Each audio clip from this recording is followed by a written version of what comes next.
Assalamualaikum warahmatullahi wabarakatuh. Selamat datang di channel Slamet Untung. Di sini tempatnya cerita-cerita horor dari kejadian nyata, kisah mistis, sampai bikin kita merinding sendiri. Pas di malam hari, jangan lupa klik subscribe dan nyalakan lonceng notifikasinya agar tidak ketinggalan cerita terbaru dari kami. Kalau sudah siap, yuk langsung kita mulai ceritanya. Sore hari di kaki bukit desa Koto Tinggi, kabut turun perlahan menutup pohon-pohon kopi dan kayu manis. Jalanan tanah merah menuju rumah Datuk Mulia mulai becek setelah gerimis sejak siang. Rumah panggung tua berdinding kayu gelap itu berdiri sendiri di ujung dusun.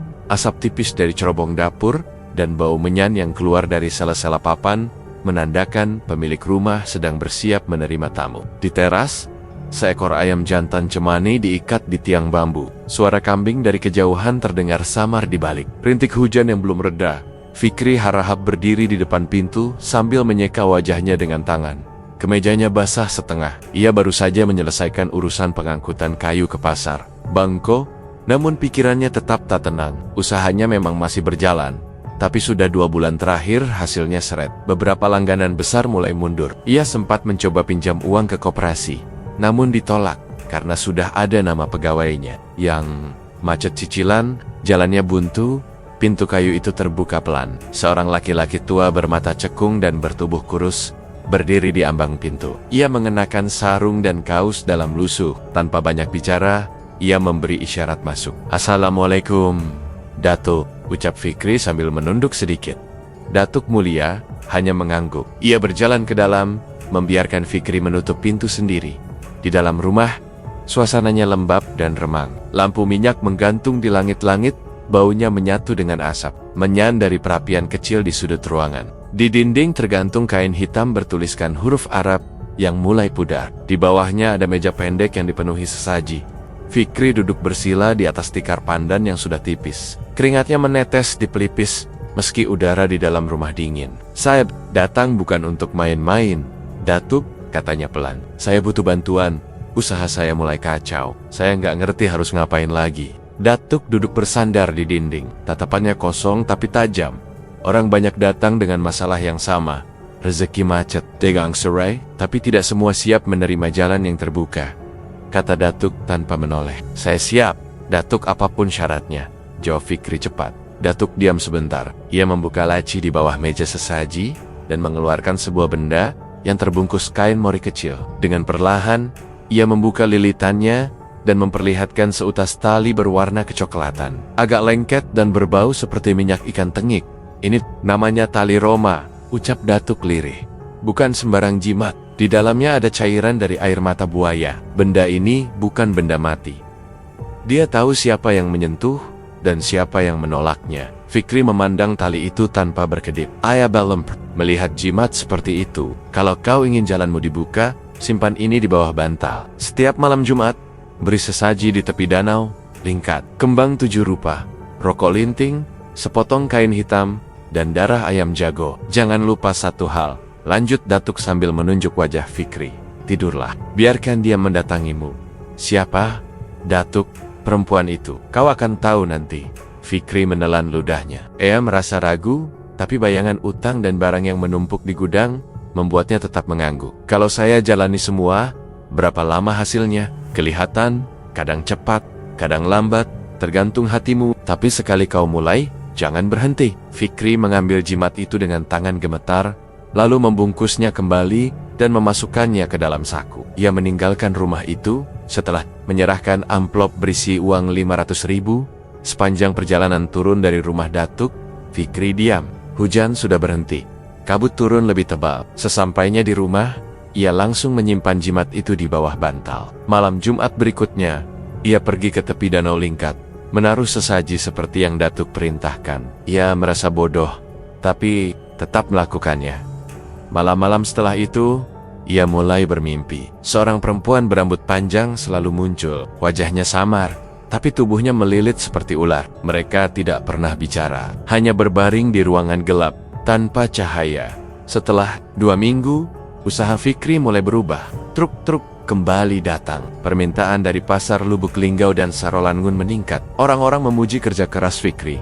Ia hanya tersenyum tipis setiap kali mendengar itu. Ia tidak bercerita apa-apa. Namun malam Jumat ketiga, sesuatu terjadi. Ia pulang larut dan mendapati ibunya menangis di dapur. Ayahnya, Harun Harahap, ditemukan meninggal di belakang rumah. Kata tetangga, tubuhnya membiru dan lidahnya membengkak. Di lengan kirinya ada bekas gigitan ular.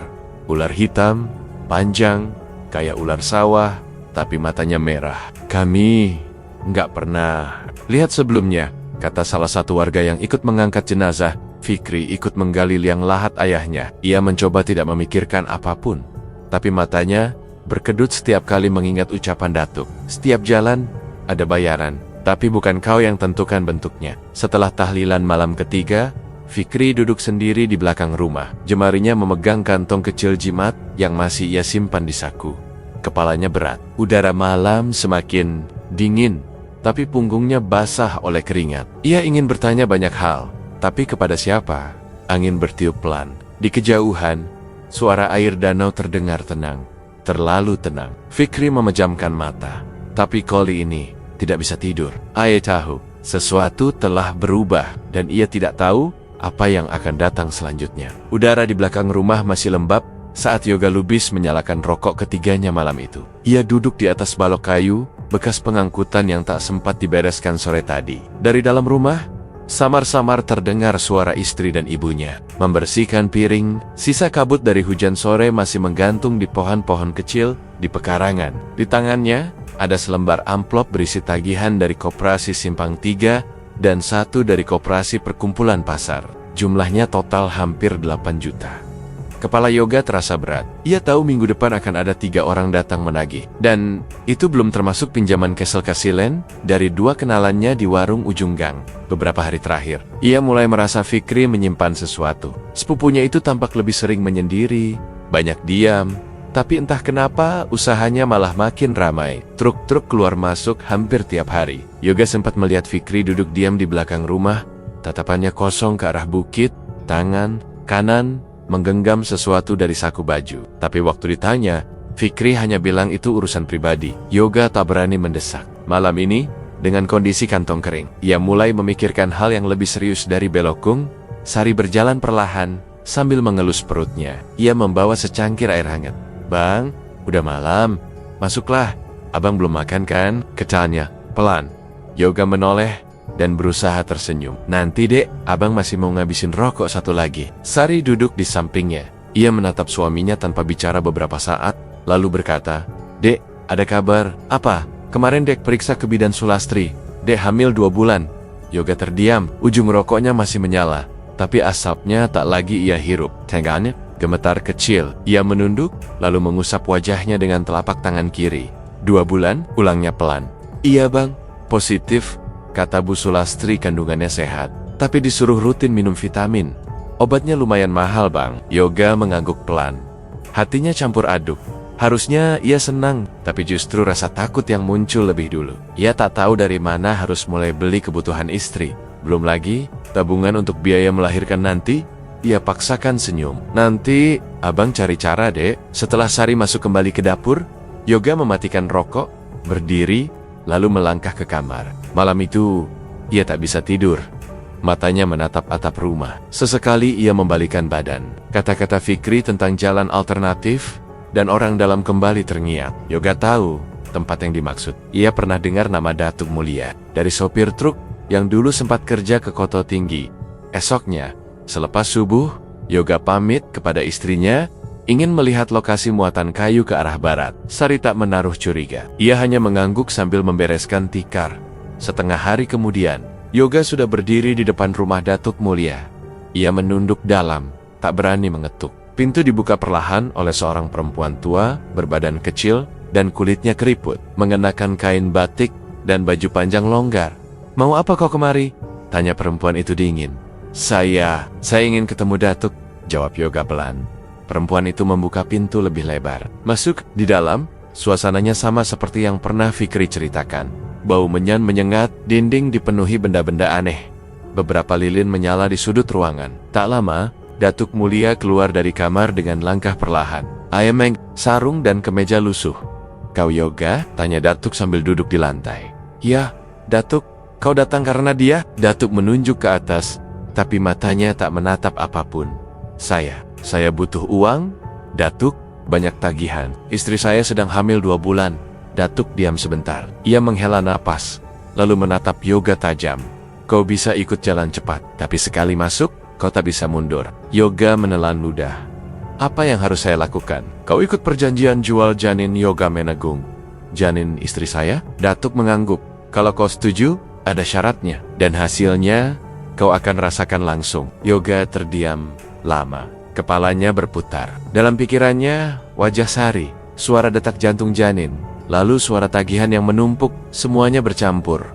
Ia tidak menjawab langsung. Datuk hanya duduk diam sambil mengamati. Apa ini? Aman? Datuk, tidak ada yang aman. Tapi banyak yang berhasil. Kalau kau siap, datang lagi 3 hari dari sekarang. Bawa sesaji yang diperlukan. Yoga berdiri dengan tubuh gemetar. Ia pamit, lalu berjalan keluar tanpa berkata banyak. Di luar, matahari sore terasa menyengat, tapi tak membuat tubuhnya hangat. Ia berjalan menuruni jalan setapak sambil menunduk. Sesampainya di rumah, Sari menyambutnya dengan wajah cerah. Ia baru saja selesai mencuci baju bayi bekas dari sepupunya. Ditaruhnya di jemuran, rapi, dan bersih. Yoga tak sanggup menatap wajah itu lama-lama. Bang, tadi dapat muatan kemana? Tanya Sari sambil menyekat tangannya dengan kain.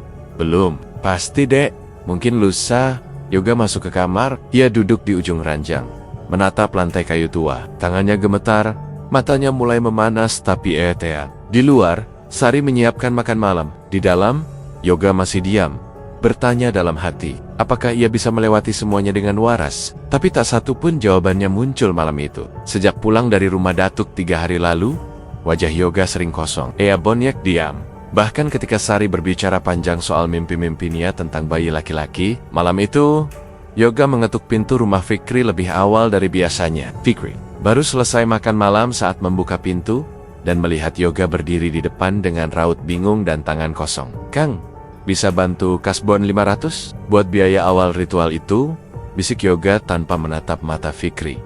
Fikri menghela napas dan berjalan ke kamar. Tak sampai 2 menit, ia kembali dengan selembar uang yang dilipat rapi. Ambil, tapi kau yakin, Sep? Yoga mengangguk. Tak ada kata lain keluar dari mulutnya. Keesokan malam, mereka bertiga berangkat naik motor menuju desa Koto Tinggi. Sari duduk di tengah, memeluk pinggang suaminya. Suasana hening sepanjang perjalanan. Sari tak tahu apa-apa, hanya diberitahu akan ikut pengobatan kampung untuk menjaga kandungan. Sesampainya di rumah Datuk, hawa lembab menyambut mereka. Lampu minyak di dalam rumah menyala redup. Bau menyan menguar lebih pekat dari kunjungan. Sebelumnya, Mak Piah membuka pintu dan menyilakan masuk. Wajahnya datar. Tanpa banyak bicara, ia menunjuk ke arah Sari dan menyuruhnya ikut ke dapur. Yoga menahan tangan istrinya sejenak. Bang, ini tempat apa? Kenapa gelap sekali? Bisik Sari. Bingung? Gak apa-apa, nurut aja dulu. Buat kebaikan kandungan, jawab Yoga singkat. Sari menoleh ke arah Fikri yang hanya menunduk. Ayah merasa aneh, tapi tetap mengikuti Mak Piah yang sudah masuk lebih dulu. Di dalam dapur, sebuah pintu kecil terbuka mengarah ke halaman belakang. Di sana sudah disiapkan sebuah gentong tanah liat besar berisi air bunga. Beberapa gayung dari batok kelapa tergantung di kayu di sampingnya. Buka semua bajumu, perintah Mak Piah dingin. Sari kaget. Maksudnya, Bu? Kalau tak buka, air ini tak akan kerja. Ini bukan mandi biasa, ini mandi pembuka jalan. Sari menoleh ke belakang, berharap suaminya masih ada. Tapi yang ia lihat hanya bayangan dinding dapur. Perlahan, dengan gemetar, ia melepas satu persatu pakaiannya. Tubuhnya menggigil, bukan karena dingin, tapi karena takut. Mak Piah mulai menciduk air dari gentong dan menyiramkannya ke kepala Sari sambil komat kamit membaca sesuatu. Air itu dingin, tapi terasa aneh, seolah tak menyentuh kulit. Sari mencoba menahan napas, namun rasa tidak nyaman makin menjadi. Beberapa kali, ia seperti mendengar suara mendesis dari dalam air. Saat siraman ketiga, matanya mendadak berat. Ia hampir limbung jika tak cepat duduk. Di ruang tamu, Yoga duduk bersila sambil menunduk. Fikri duduk di sampingnya. Mereka lama, hanya terdengar suara gayung beradu dengan gentong dan sayup-sayup, suara nyanyian lirih dari halaman belakang. Kang, ini semua benar? Tanya Yoga pelan. Fikri tak menjawab. Ia mengalihkan pandangannya ke dinding. Beberapa menit kemudian, Mak Piah masuk kembali, menggandeng Sari yang sudah mengenakan kain panjang. Tubuhnya basah kuyup, rambutnya menempel di wajah. Tatapannya kosong, bawa dia pulang. Jangan ajak bicara dulu sampai dia tidur, ucap Mak Piah singkat, lalu kembali ke dalam. Mereka bertiga naik motor tanpa suara. Sari tak banyak bicara sepanjang jalan. Sampai rumah, ia langsung masuk kamar dan tidur tanpa mengganti pakaian. Yoga hanya duduk di ruang depan, memegangi sisa uang yang masih ada di kantong. Berikutnya, Sari mulai berubah. Ia sering terbangun tengah malam sambil menangis. Kadang tubuhnya berkeringat dingin, kadang menggigil hebat. Saat ditanya, ia hanya bilang melihat sosok ular besar melilit tubuhnya dalam mimpi. Bang, itu ularnya. Melilit dari kaki sampai ke leher. Dia nggak bicara, tapi matanya kayak manusia. Cerita Sari suatu malam sambil menahan napas. Yoga mencoba menenangkan dengan memeluknya. Tapi dalam hatinya, ia tahu itu bagian dari proses. Ia yakin semua akan baik-baik saja setelah ritual besar. Namun dalam hati kecilnya, ia mulai merasa tidak nyaman. Sari semakin hari makin lemas. Nafasnya sering pendek dan matanya sayu. Ia sulit tidur, tapi juga sulit bangun. Tubuhnya panas dingin, meski suhu badannya normal. Beberapa tetangga mulai bertanya kenapa Sari tak pernah keluar rumah. Capek bu, mungkin efek hamil muda, jawab Yoga setiap kali ditanya. Tapi tubuh Sari tak menunjukkan tanda hamil yang sehat. Perutnya memang membesar, tapi rasa sakit yang ia alami seringkali seperti orang kesurupan. Ia meringis, memegangi perutnya, lalu mengerang tanpa sebab. Suatu malam, Sari berteriak dalam tidur. Yoga terbangun, memeluknya, tapi tubuh Sari terasa berat. Ia menggigil sambil menyebut satu kata berulang kali. Air, air, bau. Setelah tenang, ia kembali tidur. Yoga duduk di tepi ranjang, menatap wajah istrinya yang pucat. Di benaknya, terlintas bayangan Datuk Mulia duduk bersila di depan. Sesaji, lalu suara pelan Mak Piah yang memerintah tanpa ekspresi. Yoga menarik napas panjang. Uang 500.000 masih tersisa di dompet, tapi pikirannya sudah tidak utuh. Ia ingin percaya ini semua akan berhasil, tapi matanya sulit membohongi dirinya sendiri. Istrinya makin hari makin jauh dari dirinya, dan setiap malam, ia hanya bisa duduk menatap lenggit-lenggit kamar sambil menggenggam sisa uang yang kini terasa dingin. Sejak malam dimandikan oleh Mak Piah, Sari tak pernah benar-benar pulih. Ia lebih banyak terbaring di kamar Enggen Baikara, sering kaget dalam tidur, dan sesekali menjerit tanpa alasan. Yoga tak pernah mengeluh, tapi dalam hati ia bingung. Suatu malam, Fikri datang ke rumah mereka tanpa membawa banyak kata. Hanya mengajak Yoga bicara sebentar di depan rumah. Ia menyodorkan 2 bungkus rokok dan 1 lembar kertas kecil berisi tulisan tangan. Besok sore, kita ke rumahnya Sidi. Bujang, ini tempatnya, ujar Fikri lirih. Yoga membaca sekilas. Tertulis alamat di kawasan hutan, dekat Danau Lingkat. Ia mengangguk pelan. Tak ada tanya, tak ada protes. Fikri menepuk pundaknya dan langsung pulang. Keesokan harinya, tepat setelah matahari turun separuh, mereka bertiga berangkat naik mobil milik Fikri. Sari duduk di kursi tengah, bersandar lesu dengan wajah pucat. Sepanjang jalan, ia hanya menatap keluar jendela. Tak ada percakapan yang berarti. Suara mesin mobil dan deru angin yang masuk lewat celah kaca menjadi satu-satunya pengisi sunyi. Setelah menempuh hampir 2 jam, mereka tiba di sebuah batas jalan beraspal. Di depannya, hanya jalan tanah kecil yang diapit hutan bambu. Mobil diparkir di pinggir, lalu Datuk Mulia muncul dari semak tak jauh dari sana. Ia memberi isyarat untuk mengikuti. Jalanan setapak membawa mereka masuk ke dalam hutan, melewati sungai kecil dengan jembatan dari bambu, lalu menaiki lereng perbukitan yang tanahnya gembur dan licin. Sesekali Yoga harus menggandeng Sari yang jalannya makin pelan. Setelah hampir 1 jam berjalan, mereka tiba di rumah panggung yang berdiri tepat di bibir Danau Lingkat. Rumah itu tampak tua, berdinding papan dan beratap seng, tapi masih kokoh. Kabut tebal menutupi sebagian danau yang tenang. Suara serangga dan gesekan daun bambu menjadi latar alami yang tak bisa dihindari.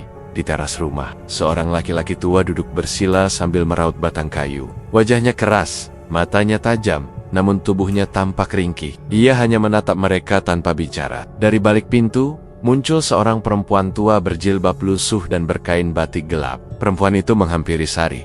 "Sini, Neng, ikut aku," ucapnya pelan tapi tegas.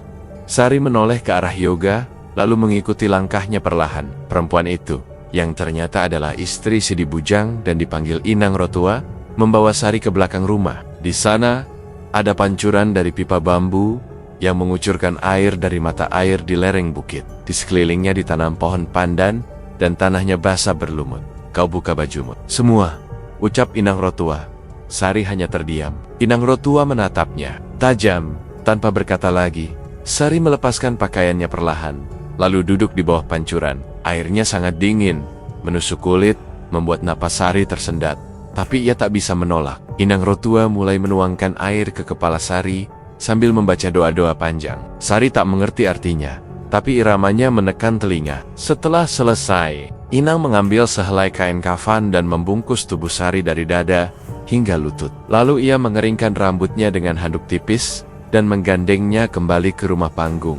Di dalam rumah, Yoga dan Fikri duduk di ruang depan yang lantainya. Dari papan tua, bau dupa menyengat sejak mereka masuk. Tak jauh dari mereka, Sidi Bujang duduk di sudut ruangan sambil mengaduk wadah kecil berisi bubuk berwarna coklat tua.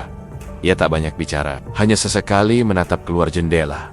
Malam mulai turun. Kabut makin tebal, lolongan anjing terdengar dari balik hutan. Angin bertiup pelan, membuat dinding rumah bergemeretak ringan. Inang Rotua menuntun Sari masuk ke kamar kayu yang hanya dibatasi kelambu dan pintu tanpa daun. Di dalamnya ada ranjang kayu pendek beralas kasur tipis, ditaburi bunga sedap malam dan kembang kantil. Di sudut ruangan, anglo berisi bara menyala, mengeluarkan asap dari kemenyan yang ditaburkan perlahan. Kau tiduran saja. Jangan banyak pikir, biarkan tubuhmu yang bicara malam ini, ucap Inang Rotua. Sari diam. Ia berbaring perlahan, tubuhnya dibalut kain kafan. Mata tertutup, tapi napasnya gelisah. Sementara itu Yoga duduk memeluk lutut di ruang depan. Fikri hanya diam di sampingnya. Sidi Bujang berdiri, lalu berjalan ke belakang. Tak ada percakapan, hanya suara angin dan bunyi sapu lidi yang terdengar dari luar rumah. Yoga menoleh ke arah jendela. Ia melihat seorang perempuan dengan rambut panjang menyapu halaman yang sudah basah oleh embun. Perempuan itu mengenakan kain putih dan bergerak lambat, tapi sorot matanya tajam menembus kaca, tepat menatap ke arah Yoga. Itu siapa, Kang? Bisik Yoga pelan. Fikri menoleh. Ia ikut melihat ke arah jendela. Wajahnya langsung pucat. Itu yang datang waktu Sari dimandikan pertama kali, bisik Fikri. Dia datang lagi. Yoga tak bicara. Ia hanya menunduk, memegang lututnya lebih erat. Di luar, suara sapu lidi terus terdengar. Sidi Bujang muncul kembali, duduk di hadapan mereka. Itu bukan orang, dia cuma pengawal. Jangan dilawan, jangan dipanggil, ucapnya pelan. Sampai larut malam, mereka bertiga tetap terjaga. Di kamar, Sari sudah tertidur, tapi tubuhnya kadang bergerak seperti menahan sesuatu. Di sudut kamar, asap dupa masih mengepul. Di luar, perempuan. Penyapu itu belum pergi. Yoga hanya bisa duduk diam, menahan pikiran yang terus berputar, tanpa tahu pasti apa sebenarnya yang sedang mereka jalani. Suara sapu lidi di halaman masih terdengar ketika Sidi Bujang memanggil Inang Rotua ke kamar Sari. Yoga dan Fikri yang duduk diam sejak tadi hanya saling pandang tanpa kata. Setelah Inang Rotua masuk ke kamar, suara langkah kaki pelan mulai bergema dari lantai papan. Lalu suara pintu gesek terdengar dari sisi ruang belakang, diikuti suara langkah Sidi yang kembali melangkah masuk, membawa satu keranjang rotan berisi sesuatu yang dibungkus kain. Waktunya sudah dekat. You cap Sidi, tenang.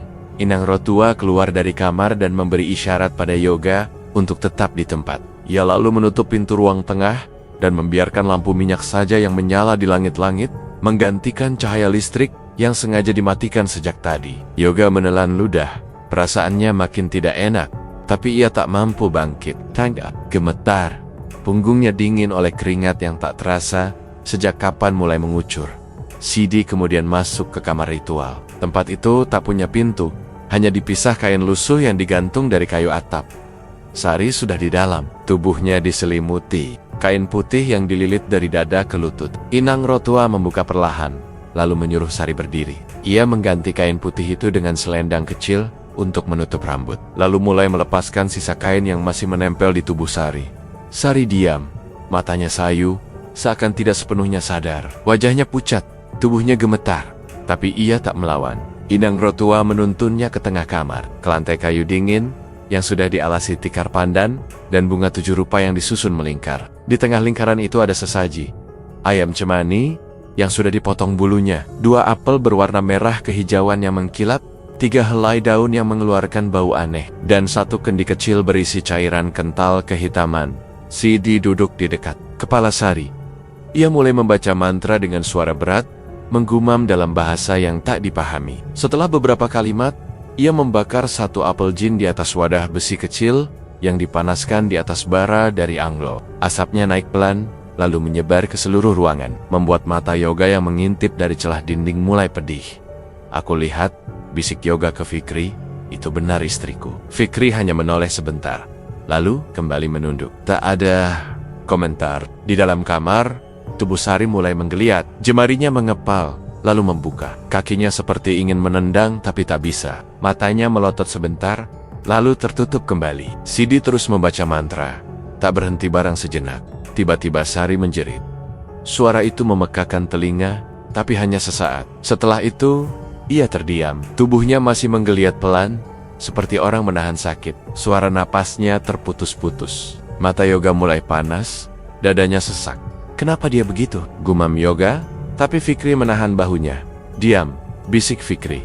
"Itu bagian dari proses." Sidi lalu mengambil minyak dari kendi kecil dan menuangkannya ke atas perut Sari. Bau amis langsung menyebar. Dalam sekejap, tubuh Sari kembali menegang. Matanya terbuka lebar, tapi tidak fokus. Tangannya terangkat pelan, lalu jatuh. Dalam pandangannya yang kabur, Sari melihat bayangan besar seperti asap hitam naik dari bawah lantai, membentuk wujud tinggi besar. Sosok itu tak berbentuk jelas, hanya terlihat seperti manusia besar yang merayap pelan ke tubuhnya. Sari ingin berteriak, tapi suaranya tak keluar. Makhluk itu menyentuh perutnya dengan tangan panjang seperti duri. Saat itu, tubuhnya bergetar hebat. Napasnya pendek-pendek. Suara aneh keluar dari tenggorokannya. Sidi terus membaca mantra tanpa henti, suaranya makin cepat. Beberapa saat kemudian, tubuh Sari terdiam. Hanya dadanya yang naik turun lemah, wajahnya kosong, matanya setengah terbuka. Di luar, Yoga sudah berdiri, tak kuat lagi melihat. Tapi Fikri menariknya dan menyuruhnya duduk kembali. "Belum selesai," ucap Fikri cepat. Sidi mengambil ayam cemani lalu menyentuh kepalanya ke perut Sari yang masih dilumuri minyak. Ia lalu mengangkat tangan dan berkata, "Sudah diterima, janinmu sudah diambil." Yoga menoleh ke arah Fikri. Matanya basah. Ia tak tahu apakah harus marah atau bersyukur. Fikri hanya menatap ke arah ruang ritual tanpa ekspresi. Sari digendong keluar oleh Inang Rotua dalam keadaan pingsan. Tubuhnya lemas, wajahnya seperti orang tidur dalam tekanan. Inang Rotua membawa Sari ke kamar depan dan menyelimuti tubuhnya dengan kain tipis, membiarkannya berbaring di lantai. Yoga berjalan pelan, lalu duduk di sisi istrinya. "Dia akan tidur lama," ucap Inang Rotua tanpa diminta bicara, "tapi kau tak usah khawatir. Setelah ini, jalanmu terbuka." Yoga menatap istrinya lama. Sari masih terpejam, tangannya dingin. Tak ada suara keluar dari mulut Yoga. Ia hanya menunduk dan menempelkan kening ke lututnya. Di luar, kabut makin tebal. Suara lolongan terdengar lebih jauh. Tapi udara di rumah panggung itu makin pengap, makin sesak. Fikri duduk diam di sudut ruangan. Ia menggenggam tali Roma di dalam sakunya. Wajahnya juga pucat. Sidi Bujang berdiri, menatap mereka semua dari ambang ruang belakang. Ia tidak bicara apapun, tapi tatapannya seolah menyimpan sesuatu yang tidak bisa ditanya saat itu juga. Di sudut kamar, dupa masih menyala. Asapnya naik pelan ke lenggit-lenggit, menyebar ke seluruh ruangan, membawa bau getir yang melekat lama di tenggorokan. Yoga hanya bisa menunggu, sambil memandangi wajah Sari yang tak bergerak, berharap waktu bisa segera membawa mereka keluar dari tempat itu. Tapi dalam hati kecilnya ia sadar, sesuatu sudah hilang dan tak akan kembali. Tubuh Sari masih terbaring lemah di kamar depan rumah Sidi Bujang. Selimut tipis menutupi tubuhnya yang mulai menggigil, meski tidak ada angin yang kencang. Yoga duduk di samping, memegang tangan istrinya yang dingin. Ia belum mampu bicara, dan Fikri hanya berdiri di ambang pintu, mengamati tanpa suara. Malam semakin dalam. Lampu minyak di ruang tengah mulai redup, sementara asap dupa perlahan menipis. Keheningan itu pecah saat Sidi membuka pintu ruang belakang. "Kalian ikut aku sekarang," ucapnya pendek. Yoga dan Fikri saling pandang. Yoga bangkit dengan ragu, lalu melirik ke arah Sari yang masih memejam. Fikri memberi isyarat agar Sari dibiarkan istirahat dulu. Mereka lalu mengikuti Sidi menuju kamar ritual yang tadi digunakan untuk prosesi penyerahan janin. Ruangan itu kini tampak sedikit berbeda. Tikar dan bunga sudah dibersihkan. Hanya tersisa satu petik kayu tua di sudut ruangan, bagian sisinya menghitam oleh jamur dan usia. Sidi berdiri di sampingnya, lalu menunjuk peti itu dengan dagu. "Buka," katanya. Yoga maju pelan, lututnya gemetar. Ia meraih penutup peti dan membukanya dengan dua tangan. Sendi jari-jarinya menegang, dan suara engsel tua yang berderit membuat bulu kuduknya berdiri. Saat penutup terbuka penuh, matanya membelalak. Fikri yang berdiri di belakang langsung melangkah maju, ikut memandang ke dalam. Peti itu penuh dengan uang tunai. Pecahan 100.000 rupiah bertumpuk rapi seperti baru dicetak. Aromanya bukan bau kertas biasa, tapi bercampur dengan wangi minyak yang menyusak. Warnanya merah cerah, mencolok, dan terkesan tak wajar. Yoga sempat memegang satu lembar, tapi Sidi langsung menepis tangannya. "Jangan dulu. 10 hari. Tidak boleh satupun diambil sebelum itu." Fikri menelan ludah. "Ini dari mana semua ini, Datuk?" Sidi menoleh pelan, matanya tajam. "Bukan dari manusia. Ini bagian dari yang kalian serahkan. Janin itu bukan tanpa nilai." Yoga merasa perutnya mual. Ia menatap kembali isi peti. Rasanya ingin kabur, tapi kakinya berat. Fikri mencoba tetap tenang. Ia tahu, di tahap ini tidak mungkin menarik diri. Sidi duduk bersila di lantai. Ia mengambil satu amplop kecil dari bawah peti dan menyerahkannya pada Fikri untuk punya hak atas uang ini. Mahar 10 juta harus dibayar.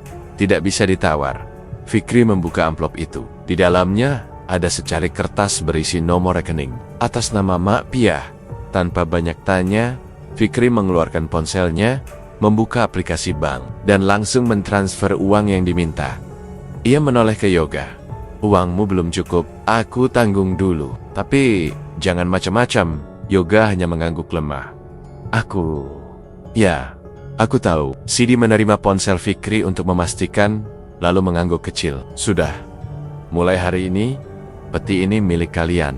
Tapi ingat, 10 hari. Jika kalian melanggar, uang ini bisa berubah." Bentuk Fikri dan Yoga menarik napas dalam. Mata mereka kembali menatap peti itu. Isinya menggoda, tapi perasaan tak tenang terus menggerogoti dada. Sidi lalu menutup peti itu kembali, menguncinya dengan satu ikatan kain putih. "Kalian boleh bawa pulang malam ini," ucapnya. "Tapi jangan buka sampai waktunya." Perjalanan pulang ke Bangko dimulai menjelang subuh. Sari masih belum banyak bicara. Tubuhnya seperti tak punya tenaga. Hanya matanya yang sesekali terbuka, lalu tertutup lagi. Fikri mengemudi perlahan, sementara Yoga duduk di sampingnya, memangku kepala istrinya. Di tengah jalan, mereka sempat berhenti sebentar untuk minum dan mengisi bensin. Saat mobil kembali berjalan, Yoga menatap wajah istrinya yang pucat. Tangannya membelai rambut Sari pelan. "Sari, kalau kamu dengar aku, maafkan aku," bisik Yoga. Tak ada jawaban, hanya napas Sari yang berat dan sesekali tersengal. Fikri memecah keheningan. "Uang itu cukup buatmu bayar semua utang koperasi. Bahkan sisa banyak, tapi harga yang dibayar." Suara Yoga serak, "Bukan cuma uang." "Rasanya aneh, Bang. Aku takut." Fikri tidak langsung menjawab. Ia terus menatap jalanan kosong yang mulai berkabut. Di kejauhan, suara tonggeret mulai terdengar dari arah bukit. Malam masih pekat. Dalam hati kecilnya, Fikri tahu rasa takut itu tidak hanya milik Yoga. Ia sendiri juga tak bisa tidur sejak malam pertama menerima tali Roma.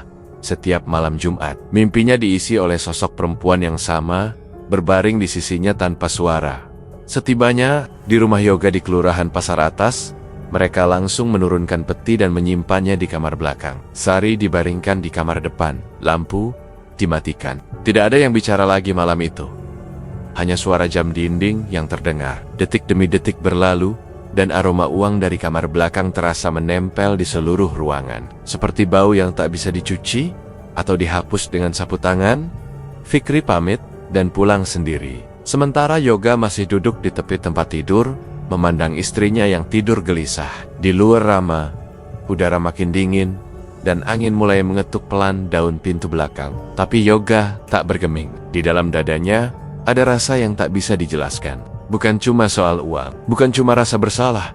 Ada sesuatu yang kini menggantung di atas kepalanya. Sesuatu yang tidak terlihat, tapi begitu nyata. Suasana rumah Yoga berubah sejak malam peti itu dibawa pulang. Sejak pagi, Yoga sudah mondar-mandir di depan kamar belakang, sambil menghitung hari dengan jari. Hari ke-10 akhirnya datang, dan tepat sebelum subuh, ia sudah bersiap bersama Fikri dan Sari menuju Danau Lingkat. Peti tua itu mereka angkut kembali ke rumah Sidi Bujang dengan napas tertahan begitu sampai. Sidi membuka peti itu dan memeriksa isinya dengan teliti. Ia mengangguk tanpa banyak bicara, lalu memberi izin agar uang itu dibawa pulang. Fikri menyodorkan 5 nomor rekening berbeda milik kerabat mereka, semua atas nama keluarga dekat.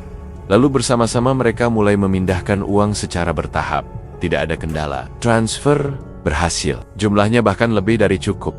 Sekembalinya ke Bangko, kehidupan Yoga berubah drastis. Ia langsung membeli 2 mobil Brio putih dan merah yang diparkir di depan rumahnya. Rumah kayu yang dulu reot, kini direnovasi penuh jadi tembok permanen, cat baru, pagar besi, dan granit di ruang tamu. Sari diberi kalung emas 5 gram, dan sepasang gelang tebal. Buat kamu, istriku. Aku janji, kita hidup tenang mulai sekarang, ucap Yoga sambil menyematkan perhiasan ke tangan Sari. Fikri juga ikut mendapat bagian. Usaha angkut kayu miliknya makin lancar. Ia bahkan bisa merekrut 2 sopir baru, dan menambah 1 truk lagi. Hubungan mereka yang sempat renggang, kini kembali akrab. Karena uang membuat semua terasa mudah. Namun, kegembiraan itu hanya bertahan beberapa pekan. Ketika Fikri datang ke rumah Yoga pada suatu sore, ia melihat bendera judi slot digital berkedip di layar laptop Yoga. "Bang, itu bukan buat main," kata Fikri pelan. Tapi Yoga malah tertawa. "Tenang, aku paham batasnya. Modal 2 juta, bisa dapat 20 juta. Gila kalau nggak dicoba." Fikri mengernyit. "Kita nggak tahu aturan pasti dari siluman itu. Jangan kelewat percaya, Yog. Kalau memang ada aturan, dari awal harusnya kita dikasih tahu. Ini uang kita sekarang," jawab Yoga cepat. Hari-hari berikutnya, Yoga mulai sering meminjam uang ke Fikri lagi. Alasannya untuk tambahan operasional bengkel kecil yang katanya mau dia buka. Padahal, sebagian besar uang masuk ke akun situs judi. Sari mulai curiga ketika menemukan kwitansi gadai BPKB mobil di laci kamar.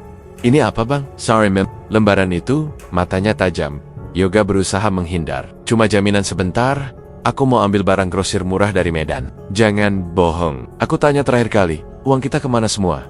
Yoga menghela napas keras. "Udah, jangan bikin ribut. Aku tahu yang aku lakukan. Kau tinggal nikmati saja. Jangan ikut campur." Sari mundur 2 langkah. Wajahnya menegang. Ia sadar, kini suaminya bukan hanya berubah, tapi mulai tidak bisa diajak bicara. Saat malam tiba, ia memandangi gelang emas di tangannya. Dilepasnya perlahan dan diletakkan di meja. Lalu ia masuk kamar tanpa sepatah kata. Dalam seminggu, mobil satu persatu hilang. Sofa ruang tamu yang baru dibeli juga sudah tidak ada. Gorden diganti dengan kain tipis, kulkas menghilang, dan hanya motor tua yang kini terparkir di garasi. Sari menutup jendela tiap malam dengan tubuh lelah. Suara klik-klik tombol dari laptop Yoga terdengar sampai dini hari. Ketika ia menegur, Yoga hanya membentak atau keluar rumah dengan alasan cari sinyal atau beli rokok. Fikri datang lagi suatu siang, membawa 2 bungkus nasi dan air mineral.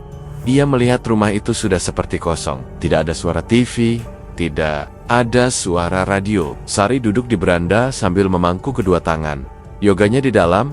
tanya Fikri. Sari menggeleng. "Nggak tahu dari tadi pagi. Dia bilang mau ke warnet. Tapi aku dengar semalam dia kalah besar. Katanya deposit terakhir 15 juta. Fikri duduk di sampingnya, membuka nasi bungkus, dan menawarkan ke Sari. Tapi perempuan itu hanya memandangi rumahnya sendiri. Mata kosong. "Gak mungkin begini. Terus, Bang," lirih Sari. "Aku yang dulu minta dia berhenti. Sekarang aku malah yang ngerasa dihukum. Waktu itu kita soma-soma ambil keputusan. Tapi sekarang belum terlambat buat mikir ulang," kata Fikri. Suaranya pelan, tapi tegas. Sari menghela napas. Uang itu seperti bawa aura panas. Dikasih senyum di awal, tapi belakangnya kayak nyekek. Mereka duduk lama dalam diam. Engin, sore meniup pelan dari arah bukit. Di kejauhan, suara azan asyar mulai terdengar samar. Fikri menatap Sari dalam-dalam, tapi tak sanggup bicara apa-apa lagi. Ia hanya bisa duduk menemani, menunggu kemungkinan kecil bahwa Yoga akan pulang dan sadar. Namun, hingga malam, pintu rumah itu tetap tertutup rapat. Dan dalam keheningan malam, Sari terbangun dari tidurnya karena mendengar langkah kaki berat menyusuri halaman. Diiringi suara desah yang tak seperti manusia. Tapi ia tidak keluar. Ia hanya menahan napas di balik pintu kamar, berharap semua itu hanya sisa rasa bersalah yang belum selesai di dalam dirinya. Langkah kaki itu masih terngiang di telinga Sari saat pagi mulai mengintip lewat celah jendela. Semalaman ia tidak bisa tidur. Yoga belum pulang juga. Suasana rumah seperti mayat hidup. Barang-barang lenyap satu persatu, dan kini yang tersisa hanya tembok dingin dan kasur lusuh di kamar. Sari berjalan pelan ke kamar mandi, wajahnya pucat, tubuhnya lemas sejak semalam. Tapi ia mencoba tetap kuat. Begitu menginjak lantai kamar mandi yang basah, kakinya terpeleset. Tubuhnya menghantam keramik dengan bunyi keras. Teriakan kecil lolos dari mulutnya, disusul darah hangat yang mengalir. Di sela pahanya, ia mencoba berdiri tapi tidak sanggup. Pandangannya buram, napasnya pendek. Ia hanya bisa meraih pintu kamar mandi dan berteriak, walau suaranya nyaris tak keluar. Yoga datang setengah jam kemudian. Wajahnya kusut, mata merah, dan napasnya bau alkohol. Ia terkejut melihat darah di lantai kamar mandi. "Sari!" teriaknya panik. Ia mengangkat tubuh istrinya, membawanya ke mobil, dan langsung menuju rumah sakit. Di ruang UGD, Sari hanya menatap langit. Perawat memasang infus. Dokter memeriksa perutnya dengan cepat. Setelah serangkaian pemeriksaan, dokter keluar dengan wajah datar.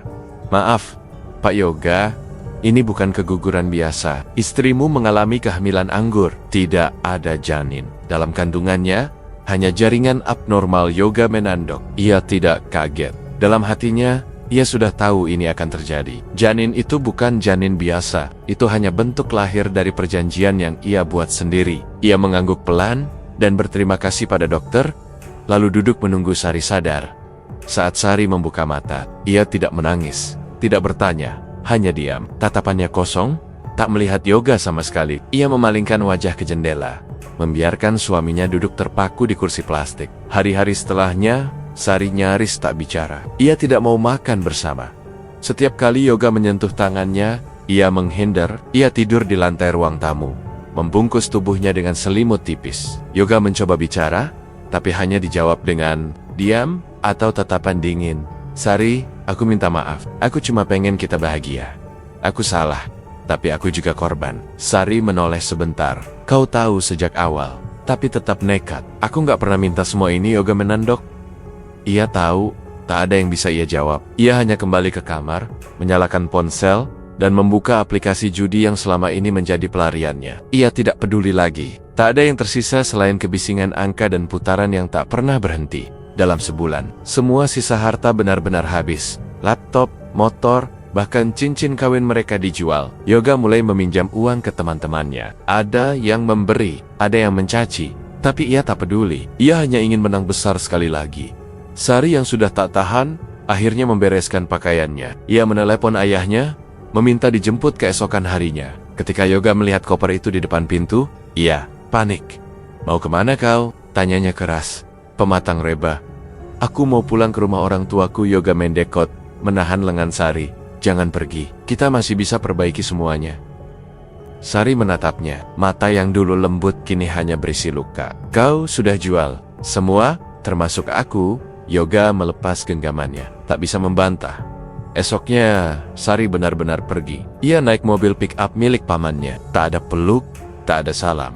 Yoga berdiri di depan rumah, menatap debu yang berterbangan setelah mobil itu berlalu. Sejak itu, Yoga tinggal di rumah orang tuanya. Tidak punya apa-apa lagi. Tiap kali keluar, ia hanya menunduk. Anak-anak kecil mengejeknya. "It's a bang Yoga." Yang dulu naik Brio, sekarang jalan kaki. Tetangga berbisik di balik tirai. Dulu belagu, sekarang rongrong rumah orang tua.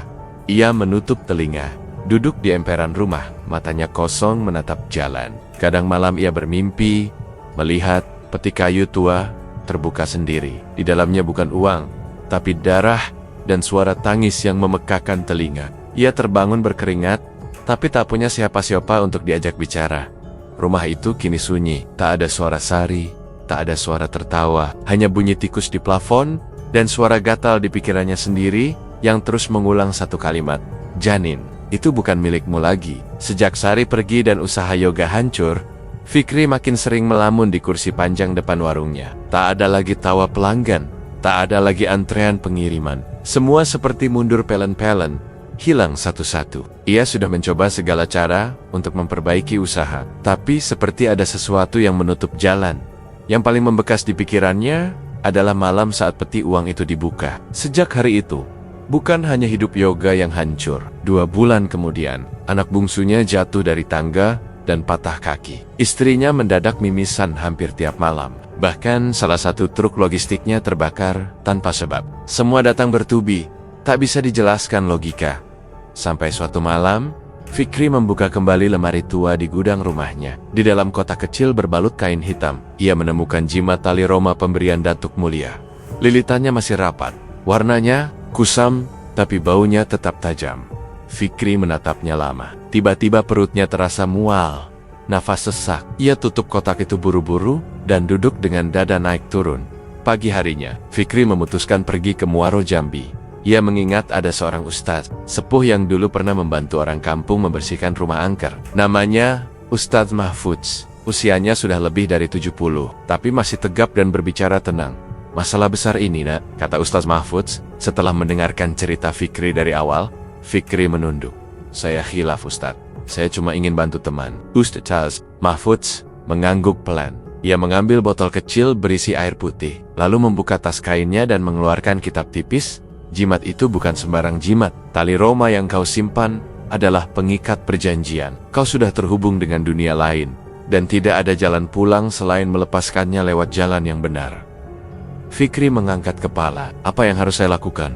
Puasa kifarat 3 hari, salat tobat setiap malam. Setelah itu, kita larungkan jimat itu ke sungai. Tapi tidak sembarangan, harus dengan pembacaan ayat dan niat pelepasan yang lurus.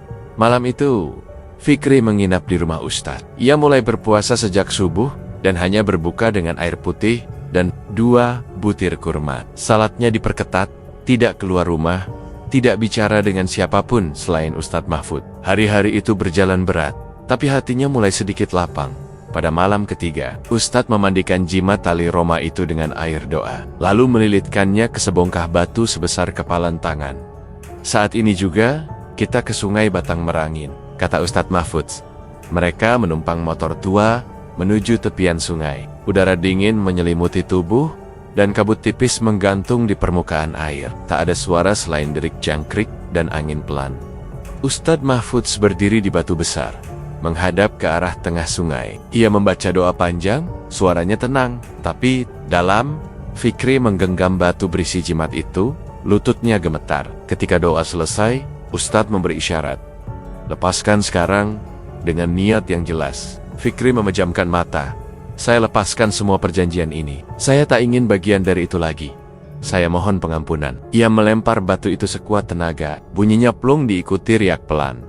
Namun tak sampai 2 detik, dari dasar sungai terdengar suara mendesis panjang, seperti napas hewan besar yang baru bangun. Suara itu terus berputar, seperti memutar balik udara sekitar. Fikri mundur 1 langkah. Tubuhnya gemetar. Tenang, kata Ustaz singkat. Itu tanda dia pergi. Mereka tak berkata banyak setelah itu. Sepanjang jalan pulang, Fikri hanya diam. Di dalam hati, ada perasaan yang aneh. Bukan lega, bukan takut, tapi seperti ruang kosong yang tiba-tiba terbuka lebar. Beberapa hari kemudian, omset warung turun drastis. Pelanggan lama tak pernah datang lagi. Truknya yang tersisa dijual murah untuk menutup utang. Tapi Fikri tidak gelisah. Ia mulai tidur lebih nyenyak. Istrinya sudah tak mimisan lagi. Anak-anaknya lebih tenang. Bahkan rumah terasa seperti rumah sungguhan, bukan tempat yang dipenuhi bisikan. Di malam keempat setelah larungan, Fikri duduk sendirian di ruang tamu. Lampu dimatikan, hanya cahaya dari dapur yang samar. Ia menatap jendela, lalu menoleh ke arah lemari yang dulu menyimpan tali. Rumah itu kosong. Namun dalam hening itu, dadanya masih terasa berat. Seolah bayangan masa lalu belum benar-benar pergi. Sejak Fikri membuang jimat tali Roma ke sungai Batang Merangin, kehidupan memang terasa lebih tenang. Namun, itu tidak berarti semua kembali seperti semula. Terutama bagi Yoga, yang kini tak lagi punya arah. Ia tinggal di Muara Bungo, menumpang di losmen murah yang tak pernah sama lebih dari 2 malam. Wajahnya kusam, rambut makin jarang disisir, dan matanya cekung seperti orang kurang tidur. Ia tak lagi berbicara panjang, kecuali saat mengigau di tengah malam. Kadang menyebut nama Sari, kadang menyebut anak, kadang sekadar tertawa sendiri, lalu menangis pelan. Fikri sempat 2 kali mencarinya. Mereka duduk di warung kecil pinggir jalan, dengan kopi pahit dan rokok yang dibakar satu persatu. Yok, kau bisa mulai dari awal, Masih ada waktu. Yoga menandok, tangannya gemetar memegang korek. Aku udah telanjur, Fik. Kau masih bisa tidur malam? Aku enggak. Fikri wajah temannya itu dalam diam. Laki-laki yang dulu ceria, kini hanya sisa tubuh dengan pikiran yang tak pernah damai. Kau tahu? Lanjut Yoga pelan. Suaranya nyaris berbisik. Tiap malam aku lihat sosok itu, bukan cuma di mimpi, tapi kadang di kaca, di genangan air, atau waktu mataku setengah terbuka. Ular itu, Fik, gede, matanya merah, diam aja di sudut ruangan, kayak nunggu. Fikri tak langsung menjawab, tapi dadanya mengencang. Ia tahu, semua yang mereka alami tak bisa dihapus begitu saja. Aku dengar, kau udah bersih, udah lepas dari itu, kata Yoga, menatap Fikri dengan mata basah. Tapi aku masih milik mereka. Fikri menggeleng pelan. Semua bisa keluar, asal mau, tapi kau harus betul-betul lepas. Yoga mengangkat tangannya, memperlihatkan telapak yang penuh luka bekas korek api. Aku udah coba, tapi rasa berdosa itu nggak hilang, Fik. Anak itu harusnya hidup. Percakapan berhenti. Tak ada lagi yang bisa dikatakan. Malam itu, Yoga kembali tidur di emperan toko kosong. Hujan turun, deras, tapi ia tak peduli. Ia tetap duduk, menatap jalanan basah yang memantulkan cahaya lampu jalan. Tiba-tiba, ia terisak keras. Tubuhnya gemetar, bukan karena dingin, tapi karena amarah pada dirinya sendiri yang tak pernah bisa dimaafkan. Keesokan harinya, beberapa warga melihat Yoga berjalan ke arah Sungai Batang Merangin. Jalannya pelan, tanpa alas kaki, dengan jaket lusuh yang menutupi sebagian wajahnya. Langkahnya seperti orang mabuk, tapi matanya tajam menatap aliran air yang deras. Ia berdiri di tepi sungai cukup lama. Angin meniup rambutnya yang kotor. Daun-daun berguguran jatuh di sekitarnya. Tak ada satupun orang menghampiri Yoga menandok, mengambil batu kecil dan melemparkannya ke sungai. 1, 2, 3 batu dilempar, seperti sedang berbicara dengan air. Kalau kau mau ambil aku, ambil sekarang, gumamnya lirih. Tak ada suara, hanya gemuruh air yang menghantam bebatuan. Tapi Yoga tidak beranjak. Matanya menatap lurus ke tengah sungai. Bibirnya bergerak, entah menyebut doa, atau mungkin cuma menyebut nama anaknya lagi. Saat matahari mulai turun ke ufuk, Yoga masih berdiri di sana. Di kejauhan, Fikri berdiri di balik semak, memperhatikan diam-diam. Ia datang bukan untuk menolong, hanya ingin memastikan bahwa semuanya berakhir. Namun yang ia lihat bukan akhir. Yang ia lihat adalah bekas dari perjanjian yang tak bisa dihapus, bekas dari dosa yang tak bisa ditebus, dan bekas itu akan terus hidup selama mereka masih mengingatnya. Terima kasih sudah menyimak sampai akhir. Hidup kadang menyimpan hal-hal yang tidak bisa dijelaskan logika, tapi bukan berarti tidak nyata. Dari setiap kisah, semoga kita bisa ambil pelajaran bahwa di balik keinginan yang besar, selalu ada harga yang harus dibayar. Dukung terus channel ini agar kami bisa terus menyajikan kisah-kisah yang tak hanya menyeramkan, tapi juga menyentuh dan membuka mata. Sampai jumpa di cerita berikutnya. Wassalamualaikum warahmatullahi wabarakatuh.